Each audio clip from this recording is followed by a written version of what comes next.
Potential అట్లుంది. మన తెలంగాణ రాష్ట్రం ఒక ఉన్నతమైనటువంటి రాష్ట్రం కాబట్టి ముందు మన తెలంగాణ బాండ్ ఉందా అని చెప్పేసి ఎతికే అటువంటి పరిస్థితి. మరి మనం ఆ స్థాయిలో ఉన్నాం మనం అని చెప్పేసి ధనిక రాష్ట్రం అందని చెప్పి చెప్తా ఉండేటోడు. కానీ ఈ రోజు పరిస్థితి ఎట్లా ఉందంటే ఇప్పుడున్నటువంటి ముఖ్యమంత్రి అది మన దౌర్భాగ్యమా లేకపోతే మన స్వయం కృతాపరాధమా అర్థం కానటువంటి పరిస్థితి. కానీ నాకు ఎవడు అప్పిత్తలేడని అర్థం ఉన్నాడు. ఇక ఈ ఎవడిస్తాడు నీకు? ఎవడన్నా ముఖ్యమంత్రి ఈ దేశంలో స్వతంత్రం వచ్చిన దగ్గర నుండి ఈనాటి వరకు ఎవడైనా ముఖ్యమంత్రి నాకు ఎవడు అప్పిత్తలేడని చెప్పినటువంటి ముఖ్యమంత్రిని చూసినావా? చూడలే. అది మన దౌర్భాగ్యం. అది ఇక పొద్దున్న లేచిన కానీ కేసీఆర్ తిట్టుడే తప్ప ఆయన ఇంకో పని లేదు ఆయన. మరి ఈ విధంగా మాట్లాడుతూ ఉంటే నువ్వు అంతర్జాతీయ స్థాయిలో కానీ దేశంలో ఉన్నటువంటి కంపెనీలను కానీ వ్యాపారస్తులు కానీ ఏ విధంగా నువ్వు ఆకట్టుకోగలుగుతావు? ఉన్న ఇళ్ళను గోలగొట్టుడు, మనం ఇల్లు నిలబెడితే ఇల్లు గోలగొట్టే పనులు నువ్వు ముంటివి. ఎవరు నమ్మాలి నిన్ను? ఇప్పుడు నమ్మకం ఉంటేనే కదా.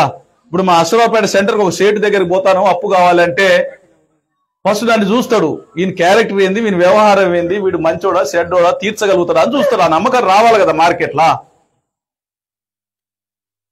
అదే నువ్వు ఫస్ట్ పోయిన రోజే అంటే లంక బిందెల కోసం పోయిన లంక బిందెలు ఉంటాయా? మరి అట్లా మాట్లాడితే తెలంగాణ రాష్ట్రం ఏర్పడిన నాడు నీ శాపాలు ఏంటయ్యా?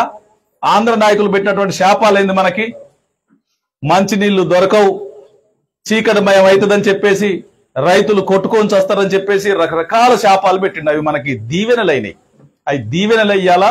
వాళ్ళు చెప్పిన దానికి రివర్స్ గా మనం పాలన అందించాం. ఊహలకు అందని విధంగా మనం పాలన అందించి మరి ఈ రాష్ట్రాన్ని ఈ దేశంలో 3-4 రాష్ట్రాలు కేంద్ర ప్రభుత్వాన్ని సాకితే దాంట్లో తెలంగాణ రాష్ట్రం ఉండటం అనేది అది మన కేసీఆర్ గారి గొప్పతనం తప్ప ఏమి కాదని.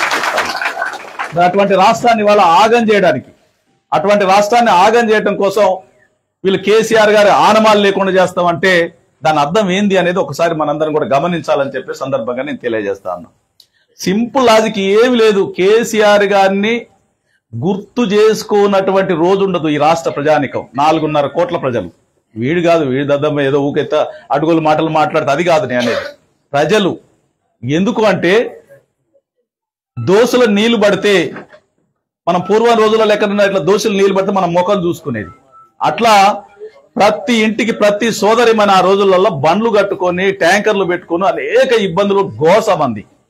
అటువంటి గోస ఇయ్యాల అతి చిన్న పంచాయతీ మా దగ్గర ఉంటది. దొంగతోగని ఒక గ్రామం ఉంటది.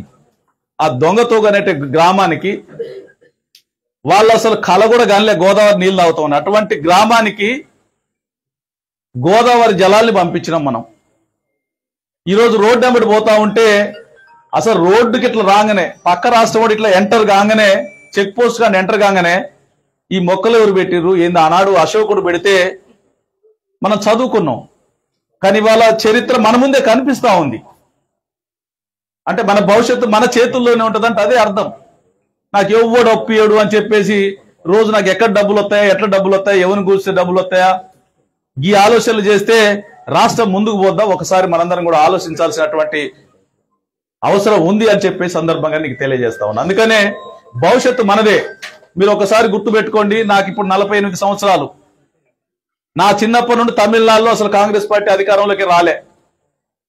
కాంగ్రెస్ పార్టీ భవిష్యత్తు ఎట్లుందో చెప్తా ఉన్నా. ఇక ఉరికిళ్ళు మిత్రులందరూ పోయిన కాడికి పోయారు, మనకు అవసరం లేదు మనకు. కానీ ఇంకెవరైనా అటు ఇటు ఉన్న వాళ్ళకి కూడా కొద్ది ధైర్యం అవుతుందని చెప్తా ఉన్నా. తర్వాత ఆంధ్ర, మనం బైపర్కేషన్ అయిన తర్వాత ఆంధ్ర పరిస్థితి ఏం చెప్పండి? ఒక్కని కూడా అసెంబ్లీకి పంపలే. ఇవాళ వీళ్ళ చేతగానితనానికి ప్రజల్ని మోసం చేసి నయవంచనకు గురి చేసినందుకు రేపు తెలంగాణ పరిస్థితి కూడా అదే పరిస్థితి. ఈ దేశంలో 29 రాష్ట్రాలు, ఆ యునైటెడ్ టెరిటరీస్ కలుపుకుంటే మనం 29 రాష్ట్రాలల్లా ఓన్లీ కర్ణాటక తెలంగాణలోనే ఉన్నది తప్ప ఎక్కడ కూడా దేశంలో మొత్తం కంప్లీట్ ఎక్కడ కూడా రోజు రోజుకు దిగజారుతూ వచ్చింది. కాంగ్రెస్ పార్టీకి భవిష్యత్తు లేదు. ఈ తెలంగాణ రాష్ట్రంలో మళ్ళీ 20 సంవత్సరాలు కాంగ్రెస్ పార్టీ భవిష్యత్తు లేదు. భవిష్యత్తు ఉన్నటువంటి ఏకైక పార్టీ అదేదో అంటే కేసీఆర్ గారి నాయకత్వంలో అది బీఆర్ఎస్ పార్టీ తప్ప ఏది కూడా భవిష్యత్తు లేదు. బీఆర్ఎస్ పార్టీకి అద్భుతమైనటువంటి భవిష్యత్తు ఉంది. అంటే బీఆర్ఎస్ పార్టీకి భవిష్యత్తు ఉందంటే మనందరికి కూడా అద్భుతమైనటువంటి భవిష్యత్తు ఉంది. అందుకని నేను చెప్తా ఉన్నా, ఈ రాష్ట్రానికి ఆక్సిజన్ బీఆర్ఎస్ పార్టీ అంటే, ఈ రాష్ట్రానికి శ్రీరామ రక్ష కేసీఆర్ గారు. అందుకని ఇటువంటి గొప్ప పార్టీ, మరి సంచలనాలు సృష్టించినటువంటి పార్టీ, చరిత్ర సృష్టించినటువంటి పార్టీ రేపు మనం పెద్ద ఎత్తున మరి మహాసభ రజతోత్సవాలు నిర్వహించుకుంటా ఉన్నాం వరంగల్లో. మరి ఇంతకంటే పెద్ద పండుగ ఉందా మనకి? ఇప్పుడు దసరా పండుగ, సంక్రాంతి పండుగ, ఇంకో పండుగ చేసుకుంటాం, ప్రాంతాల వారికి వేరు వేరు రకాలు చేసుకుంటాం, అది అందరం కలిసి చేసుకునేది. కానీ గులాబీ సైనికులకి ఇంతకంటే గొప్ప పండుగ ఏదన్నా ఉందా? అందుకని మనందరం ఇంత గొప్ప పండుగని ఎంత గొప్పగా నిర్వహించుకోవాలి. గ్రామాలలో చక్కగా ఎంత మంచి వాతావరణం అంటే ఒక దసరాని, ఒక సంక్రాంతిని తలపించే విధంగా మనందరం కూడా ఒక గొప్పగా మనం ఉత్సవాలు నిర్వహించుకోవాలి.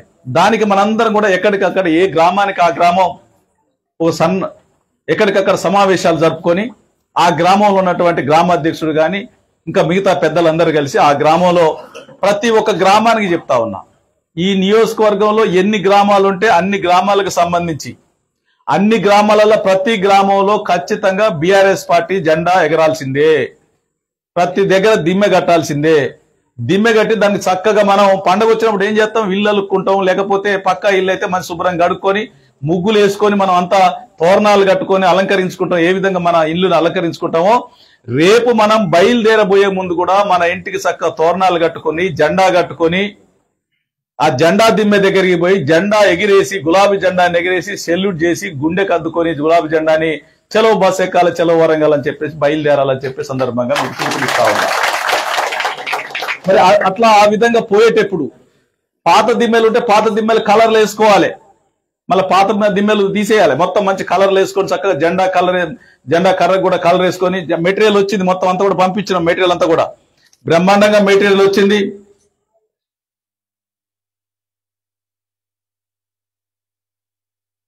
అయితే జెండా కొత్త మెటీరియల్ అంతా వచ్చింది, మీకు బ్రహ్మాండంగా మెటీరియల్ వచ్చింది. ఆ మెటీరియల్ అంతా తీసుకొని మీరందరూ చక్కగా హ్యాపీగా అందరు కూడా బయలుదేరాలి. బయలుదేరేటప్పుడు నేను అనేది ఏంటంటే, మీ అందరికి యాక్చువల్గా 20 బస్సులు అని చెప్పినాం.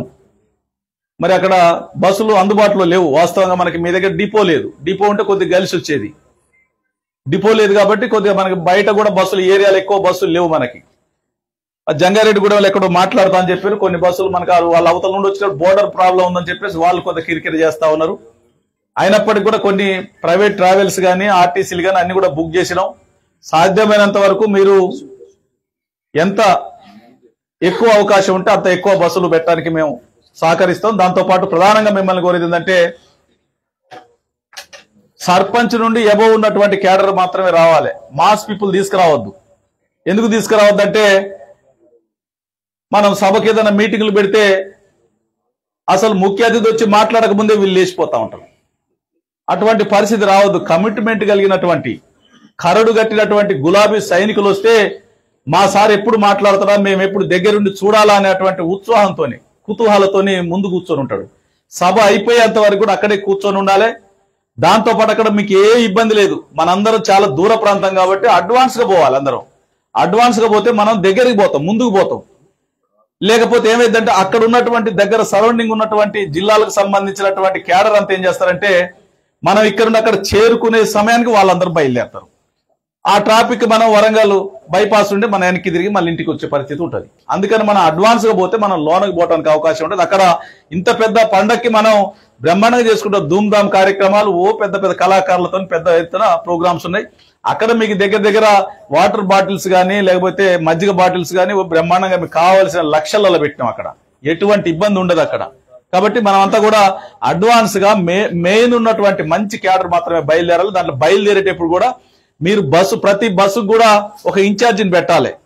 ఆ ఇన్ఛార్జి వాళ్ళు ఎక్కిరా లేదా అన్ని చూసుకొని రావాల్సినటువంటి బాధ్యత కూడా ఆ ఇన్ఛార్జెస్ చూసుకోవాల్సినటువంటి అవసరం ఉంటుంది. ఎవరన్నా వెనక ముందైనా కానీ ఎక్కించుకొని రావాల్సినటువంటి బాధ్యతను కూడా వాళ్ళే తీసుకోవాలని చెప్పి సందర్భంగా నేను తెలియజేస్తా ఉన్నా.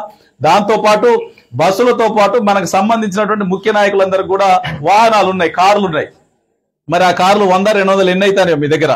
ఆ కార్లన్నీ కూడా మీరు తీసుకొని ప్రతి దానికి మంచిగా జెండా కట్టుకొని స్టిక్కర్లు అంటించుకొని, మరి మన నియోజకవర్గం నుండి కదిలినటువంటి క్యాడర్ను చూస్తే అవతల ఉన్నటువంటి ప్రతిపక్ష పార్టీకి వెన్నులో వణుకు పుట్టాలి. భయపడే విధంగా మనందరం కూడా తయారు కావాల్సిన అవసరం ఉంది.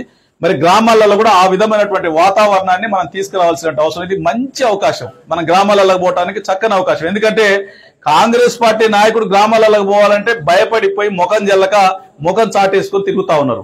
మనని ఎవ్వరు అనే పరిస్థితి లేదు. మన ఎక్కడికి పోయినా కానీ దండం పెడతాను, ఇది మీ కేసీఆర్ గారు వేసి రోడ్డు, ఇది మా మెచ్చనాగేశ్వరరావు గారు దగ్గరుండి శంకుస్థాపన చేసిండని చెప్పేసి ప్రతి ఒక్కరు గుర్తు చేస్తా ఉన్నారు. మీరు రండి అని చెప్పి స్వాగతిస్తా ఉన్నారు ప్రతి గ్రామంలో. దాంతో పాటు నేను ప్రధానంగా మిమ్మల్ని కోరేది ఏంటంటే, ఎవరైతే సర్పంచులు ఎవరైతే ఉన్నారో, ఎంపీటీసీలు ఎవరైతే ఉన్నారో, జెడ్పీటీసీలు ఎవరైతే ఉన్నారో, భవిష్యత్తు మాకు ఉంది అనేటువంటి వాళ్ళు, రేపు మేము పోటీ చేయబోతా ఉన్నాం అనేటువంటి వాళ్ళందరూ కూడా అక్కడ గ్రామంలో మంచి ఉత్సవాలు నిర్వహించడానికి ముందుకు రావాలి. మీరందరూ కష్టపడే వారికే భవిష్యత్తు ఉంటది. ఇంతకు ముందు జరిగినట్టు జరగదు. మొన్న కూడా మీటింగ్ లో కేసీఆర్ గారు స్వయాన చెప్పారు, మన నాయకుడు స్వయాన చెప్పారు, కష్టపడేటువంటి వాళ్ళకి 100% గుర్తింపు ఉంటది.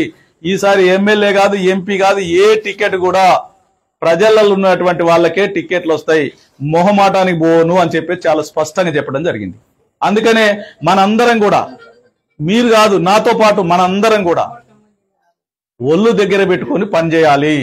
మనం కూడా మొన్న అనుకున్నాం, ఏమనుకున్నాం, మనోళ్ళు అన్నారు కొంతమంది, మనకేంది గిద్దగానం పనిచేసిన ఓట్లేరా జనాలు అని చెప్పి మంచి మందు దాకా కాలు తప్పని కూర్చున్నాడు. ఇటు తెల్లారని చూస్తే ఏం అర్థం కాలే, పరిస్థితి అంతా ఆగమాగమైంది.